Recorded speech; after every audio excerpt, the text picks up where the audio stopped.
ان کے دلوں کی پاکیزگی اختیار کرنا، یعنی پاکیزہ زندگی بنانے کے لیے ایک ایک فرد کو تیار کرنا. یہ کام کیسے ہوگا؟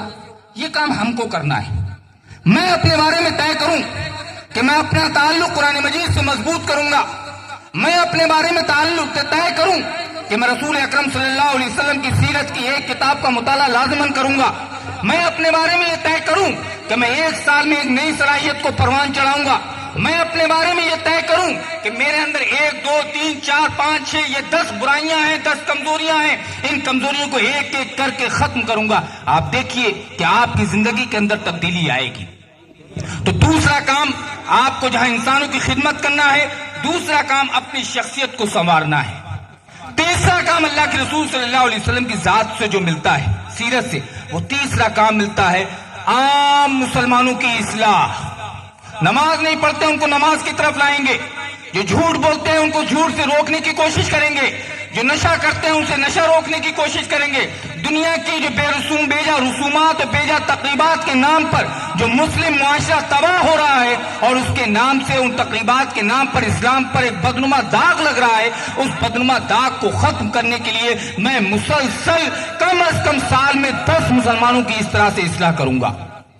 اگر ہر فرد یہ کام کرے گا، 50 لوگوں کی خدمت کرے گا، ہر فرد اپنا تزکیہ کرے گا، 10 مسلمانوں کو اس کام کے لیے تیار کرے گا، تو اور چوتھا کام جو رسول اکرم صلی اللہ علیہ وسلم کی ذات سے ملتا ہے، وہ ہے اللہ کے رسول صلی اللہ علیہ وسلم کی جو یہاں پر ایک بڑی تعداد برادران وطن کی رہتی ہے، ایک بڑی اکثریت رہتی ہے جس ملک کے اندر ہم ہیں. ان کے سلسلے میں ان سے اپنے روابط کو بنانا، ان کے سامنے اللہ رب العالمین کے اسلام کی دعوت کو پیش کرنا، اس عقیدے کی دعوت کو پیش کرنا. اور دعوت کو ایسا نہیں ہے کہ قرآن مجید ان کے سامنے پیش کیا جائے گا یا سیرت پیش کی جائے گی. دعوت بھی پیش کرنا ہے تو اپنے عمل سے پیش کرنا ہے، اپنے کردار سے پیش کرنا ہے. قول اور فعل کا جو تضاد ہماری زندگیوں میں ہے، اس قول اور فعل کے تضاد کو ختم کر دیجئے. وہ بات جو قرآن مجید میں ملتی ہے وہ آپ کی زندگیوں میں ملنا شروع ہو جائے تو انشاءاللہ اسلام کے حق میں لوگوں کی رائے بدلے گی. تو گویا کہ پبلک اوپینین کو تبدیل کرنے کے لیے 4 کام نہایت ضروری ہیں کہ برادران وطن سے تعلقات کو استوار کیا جائے، ان کے سامنے اسلام کی دعوت کو پیش کیا جائے، مسلمانوں کی اصلاح کے لیے فکر مند ہو جایا جائے، اپنی ذاتی تربیت و تزکیہ کر لیا جائے، اپنی شخصیت کو سنوار لیا جائے، اور انسانوں کی خدمت کا جذبہ ہم کو پروان چڑھایا جائے تو انشاءاللہ ہم کامیاب ہوں گے. اور آخری بات کہہ کے میں اپنی بات ختم کرتا ہوں کہ ایک بار آج رات میں جا کر رات کی تنہائی میں، صرف رات میں جہاں صرف آپ ہوں، اندھیرا بھی کر دیجئے گا، آنکھ بند کر لیجئے گا اور اپنے آپ کو اپنے احساس کی عدالت میں، ضمیر کی عدالت میں، احساس کی عدالت میں خود کو کھڑا کیجئے گا.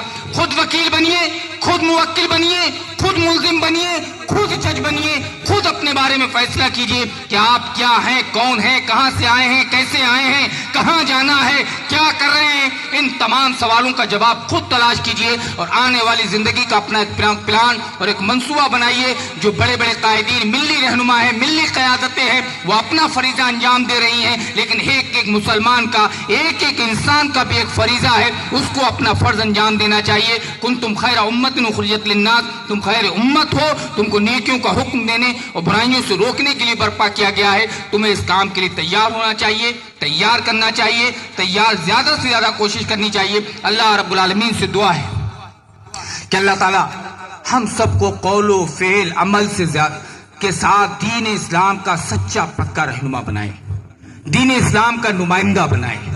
جو کچھ اسلام کے سلسلے میں غلط فہمیاں پیدا ہوئی ہیں، میں بہت معذرت کے ساتھ یہ بات اور بڑے دکھے دل کے ساتھ کہتا ہوں، یہ صرف ہمارے کوتاہی، ہماری لاپرواہی، ہماری بدعمالیوں کا نتیجہ ہے. تو گویا کہ اپنی شخصیت کی طرف ہمیں جھانکنے، اس کی طرف کوشش کرنے اور ان مصیبتوں، ان پریشانیوں کے سلسلے میں اپنی تیاری کرنے کی ضرورت ہے. اور یہ طے کرنے کی ضرورت ہے کہ یہ آزمائش ہے تو آزمائش بھی اللہ رب العالمین کی طرف سے ہے، اور عذاب ہے اگر یہ تو بھی اللہ رب العالمین کی طرف سے ہے. ہمیں ہر حال میں اللہ تعالیٰ سے اپنے تعلق کو مضبوط کرنا چاہیے. اللہ تعالیٰ ہم سب کو اپنی ان باتوں پر عمل کرنے کی توفیق عنایت فرمائے. سبق پھر پڑھ صداقت کا، شجاعت کا، عدالت کا، سبق پھر پڑھ صداقت کا، شجاعت کا، عدالت کا، لیا جائے گا تجھ سے کام دنیا کی امامت کا. وآخر دعوانا ان الحمدللہ رب العالمین.